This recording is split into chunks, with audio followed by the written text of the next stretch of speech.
ఇండియన్స్ను recruit చేసుకుంటున్న Israel team నెలకు 1.37 లక్షల జీతం, 16,000 బోనస్. హమాస్ దాడుల తర్వాత పాలస్తీనియన్లను పనిలో నుంచి తొలగించిన ఇజ్రాయెల్ వారి వర్క్ పర్మిట్స్ను రద్దు చేసిన సంగతి మనందరికీ తెలిసిందే కదా. పాలస్తీనా వర్కర్ల స్థానాన్ని భారతీయులతో భర్తీ చేస్తామని ఇజ్రాయెల్ అప్పుడే ప్రకటించింది. ఇజ్రాయెల్ హమాస్ మధ్య యుద్ధానికి సరిగ్గా 100 రోజులు పూర్తయిన వేళ 15 మంది సభ్యులతో కూడిన ఇజ్రాయెల్ బృందం సోమవారం రోజు ఇండియాకొచ్చింది. ఈ టీం భారత వర్కర్లను, ముఖ్యంగా భవన నిర్మాణ రంగ కార్మికులను రిక్రూట్ చేసుకోనుంది.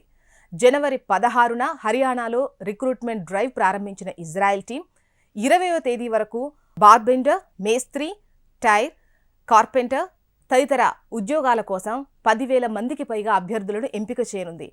వీరికి నెలకు 1.37 లక్షల జీతంతో పాటు మెడికల్ ఇన్సూరెన్స్ కల్పించబోతోంది. వారికి భోజనం, వసతి సదుపాయం కూడా కల్పించబోతోంది. అంతేకాకుండా నెలకు 16,515 బోనస్ కూడా అందించనున్నట్లు తెలుస్తోంది.